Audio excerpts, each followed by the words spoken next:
نحمده ونستعينه ونستغفره ونعوذ بالله من شرور أنفسنا وسيئات أعمالنا من يهده الله فلا مضل له ومن يضلل فلا هادي له وأشهد أن لا إله إلا الله وحده لا شريك له وأشهد أن محمدا عبده ورسوله لا نبي بعده اللهم صل وسلم وبارك على محمد وعلى آله وأصحابه أجمعين.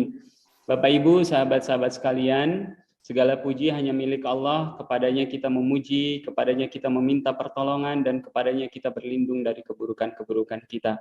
Siapapun yang oleh Allah diberikan petunjuk, maka tiada seorang pun yang bisa menyesatkannya. Namun siapapun yang disesatkan oleh Allah, maka tiada seorang pun yang bisa memberinya petunjuk.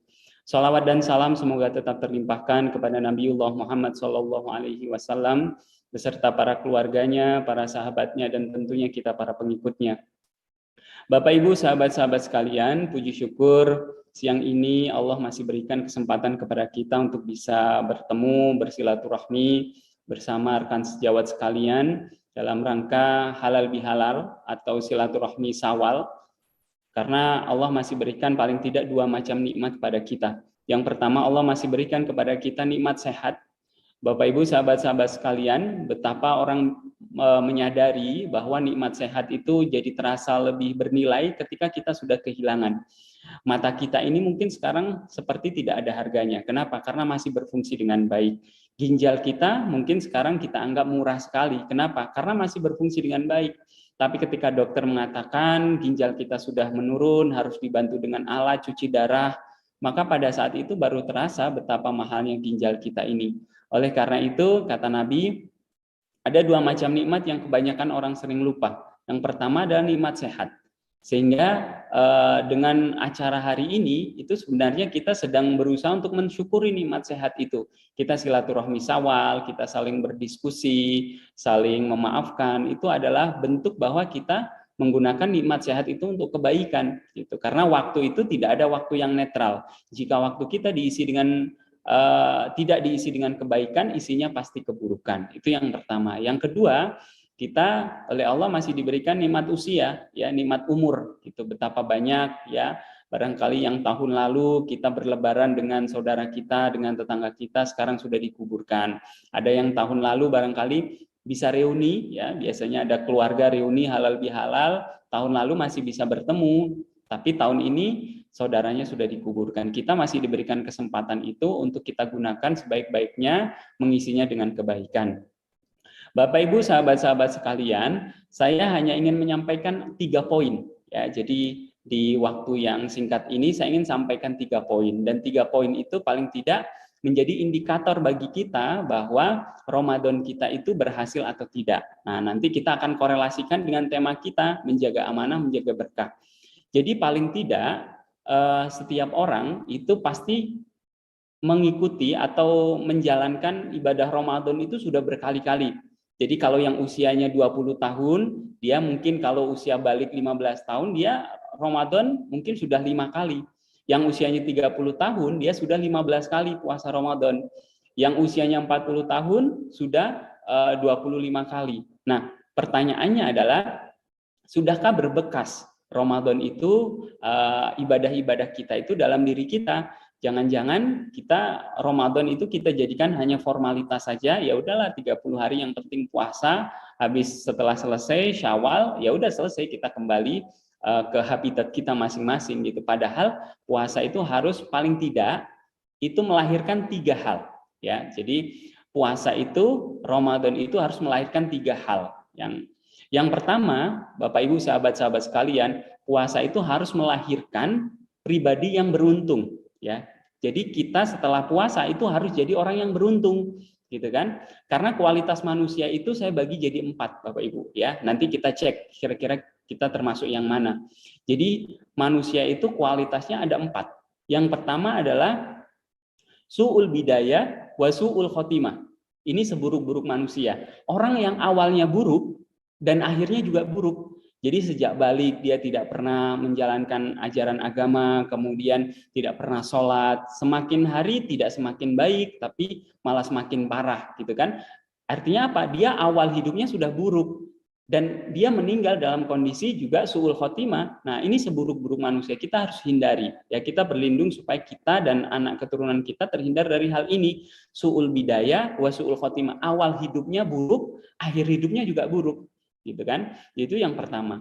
Dan kita harus benar-benar pastikan bahwa kita tidak termasuk kategori orang yang paling buruk, ya, syarrun nas, seburuk-buruk manusia. Kedua, Bapak Ibu, orang yang rugi. Ya, jadi orang yang rugi itu orang yang husnul bidayah tapi su'ul khotimah. Awal hidupnya sudah baik, ya, awal hidupnya sudah baik dia. Jadi sejak balik sudah terpapar dengan agama, bahkan ketika SMA itu mungkin jadi anggota rohis, takmir masjid begitu kan, sudah ikut ngaji di mana-mana, tapi semakin lama semakin hari ternyata dia jadi dilepas hidayah Allah, akhirnya dia jadi parah gitu kan. Jadi udah meninggalkan sholat, sampai teman-temannya ketika reuni, ketika halal bihalal, jadi heran dia kok seperti itu gitu kan. Padahal dulu dia baik gitu. Jadi dia adalah orang yang rugi. Kenapa? Husnul bidayah tapi su'ul khotimah. Jadi awal hidupnya baik gitu kan, tapi akhir hidupnya buruk gitu kan, karena dia tidak bisa menjaga nikmat hidayah itu dengan baik gitu. Ini kita harus hindari, jangan sampai kita jadi orang seperti ini. Dan Bapak Ibu saya pikir punya teman yang seperti itu gitu kan. Jadi awal hidupnya baik ya, rajin ke masjid gitu kan, tapi lama-kelamaan dia jauh dari Allah gitu kan. Nah, itu orang-orang yang rugi. Nah, sekarang kita mau lihat orang yang beruntung ya. Jadi orang yang beruntung. Kriteria yang ketiga, dan kita paling tidak minimal jadi orang yang beruntung. Ramadan harus bisa menjadikan kita orang yang beruntung. Orang yang beruntung seperti apa? Su'ul bidayah tapi husnul khotimah. Jadi awal hidupnya buruk. Awal hidupnya buruk ya, mungkin ketika dulu waktu masih muda ya jarang sholat, waktu masih muda melakukan hal-hal yang dilarang sama Allah gitu kan, su'ul bidayah, awal hidupnya buruk. Tapi semakin bertambah hari, bertambah usia, dia ternyata dapat hidayah dari Allah. Akhirnya dia bisa istiqomah, dan ketika meninggal dia jadi orang yang husnul khotimah. Jadi su'ul bidayah tapi husnul khotimah. Dia orang yang beruntung. Dan paling tidak kita harus ambil pilihan ini, opsi ini. Bapak Ibu mungkin awal hidupnya mungkin tidak ideal ya, sama, semua orang punya masa lalu gitu kan. Dulu mungkin waktu masih muda jarang sholat, dulu masih muda mungkin yang laki-laki suka main perempuan, yang perempuan suka main laki-laki gitu kan. Nah, mungkin kita tidak ideal gitu, tapi kita harus minta sama Allah supaya diberikan hidayah dan kita istiqomah supaya nanti akhir hidup kita harus husnul khotimah. Maka orang beruntung itu apa? Orang yang awal hidupnya buruk tapi akhir hidupnya baik. Gitu kan? Su'ul bidayah tapi husnul khotimah. Ini jadi opsi kita. Dan Bapak Ibu, sahabat-sahabat sekalian, kalau Bapak Ibu ke Masjid Nabawi itu ada makam Rasulullah. Di samping Rasulullah itu ada dua sahabat Nabi yang termasuk orang yang beruntung, yaitu Abu Bakar dan Umar. Abu Bakar dan Umar itu awal hidupnya tidak ideal, Bapak Ibu. Awal hidupnya tidak ideal. Mereka orang-orang yang memusuhi Islam luar biasa. Tapi mereka dapat hidayah, akhirnya apa? Akhirnya husnul khotimah. Ya, makanya Bapak Ibu, sahabat-sahabat sekalian, pesan saya sederhana. Karena tiap orang itu tidak tahu akhir hidupnya nanti seperti apa, maka kita harus berhenti menjustifikasi. Berhenti menjustifikasi, menghakimi orang lain. Ketika ada teman kita mungkin ibadahnya belum bagus, jangan bilang kamu ahli neraka, gitu kan? Jangan. Siapa tahu sebelum dia meninggal, Allah beri dia hidayah, gitu kan? Ada teman kita mungkin ya masih jadi orang yang nggak jujur, masih jadi orang yang mungkin belum bisa menjalankan perintah Allah dengan baik, ya.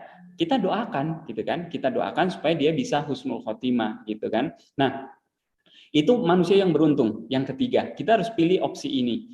Jadi awal hidup kita mungkin tidak ideal, awal hidup kita mungkin tidak baik, tapi kita pastikan bahwa akhir hidup kita harus husnul khotimah. Dan yang keempat, ini sebaik-baik manusia Bapak Ibu, yaitu khairun nas, orang yang husnul bidayah wa husnul khotimah. Awal hidupnya sudah baik ya. Jadi dia mungkin sejak muda sudah terpapar dengan agama, sudah diajarkan, dibimbing oleh orang tuanya untuk menjalankan ajaran agama, dan dia bisa istiqomah sampai dia semakin usia bertambah, dia jadi semakin baik ya, sebaik-baik manusia, dan dia meninggal dalam keadaan husnul khotimah. Nah, kita mungkin tidak belum bisa menjadi sebaik-baik manusia. Kenapa? Karena semua orang punya masa lalu. Semua orang punya masa lalu yang mungkin tidak ideal. Tapi pastikan kita bisa jadi orang-orang yang husnul khotimah. Jadi yang pertama Bapak Ibu, Ramadan harus bisa melahirkan pribadi yang husnul khotimah, ya, pribadi yang beruntung, yaitu yang akhir hidupnya ideal, akhir hidupnya jadi lebih baik. Nah, itu yang pertama. Yang kedua, poin yang kedua yang ingin saya sampaikan, Ramadan harus bisa membuat kita jadi orang-orang yang bermanfaat, ya, jadi orang-orang yang bermanfaat. Karena kita nggak mungkin soleh sendiri, Bapak Ibu. Maka saya sangat mengapresiasi ya organisasi ini, ya, masyarakat farmasi itu untuk apa? Untuk bagaimana kita bisa bermanfaat dengan potensinya masing-masing, ya. Jadi tiap orang mungkin yang hadir di tempat ini hari ini punya potensi masing-masing. Ada yang mungkin punya potensi di hartanya, ada yang punya potensi dalam bidang kepemimpinannya, ada yang punya potensi di bidang mungkin negosiasinya, advokasinya. Itu kita jadikan satu supaya kita bisa bermanfaat. Kita harus bermanfaat dengan apa yang kita bisa. Kita bisa bermanfaat dengan pikiran kita bisa bermanfaat dengan harta kita bisa bermanfaat dengan apapun yang kita bisa sumbangkan untuk organisasi ini, begitu. Jadi yang kedua harus bermanfaat. Satu apa? Satu beruntung, yang cirinya adalah kita harus bisa memastikan bahwa kita husnul khotimah. Yang kedua adalah bermanfaat, ya, sebaik-baik manusia adalah yang paling bermanfaat bagi orang lain. Dan kualitas emas itu adalah karat dan kualitas manusia adalah manfaat. Jadi kita kalau bicara tentang kualitas kita itu bukan siapa yang paling tinggi kedudukannya, ya, siapa yang paling tinggi jabatannya, bukan, tapi siapa yang paling bermanfaat bagi sesamanya, ya. Walaupun mungkin jabatan kita tinggi, tapi kalau kita tidak bermanfaat atau bahkan merusak, itu juga tidak ideal, gitu kan. Sehingga kita pastikan kita bermanfaat, ya. Ya, kita bermanfaat. Itu yang kedua. Dan yang ketiga, ini yang jadi topik bahasan kita, ya, Bapak Ibu sekalian. Ramadan harus bisa menjadikan kita pribadi yang berkah. Ya, makanya topik kita adalah menjaga amanah, menjaga berkah. Karena ini yang paling penting saya pikir untuk kita bahas lebih lanjut, begitu. Berkah itu apa sih? Berkah itu ziyadatul khair fil khair, ya. Ziyadatul khair fil khair artinya ada kebaikan dalam kebaikan. Jadi kita sudah baik, gitu kan? Berkah itu artinya kebaikan kita ada kebaikan di dalamnya. Ziyadatul khair fil khair, begitu. Jadi, dan untuk memastikan itu paling tidak keberkahan itu ada 4. Bapak Ibu, keberkahan itu ada 4. Yang pertama, pribadi yang berkah, ya. Jadi yang pertama adalah kita harus bisa menjadi pribadi yang berkah. Pribadi yang berkah itu apa? Pribadi yang semakin tua semakin baik, ya, semakin tua semakin solih. Ya, bukan tua-tua keladi, ya, Bapak Ibu, ya, semakin tua semakin menjadi, semakin nggak jelas, semakin tua semakin parah, gitu kan.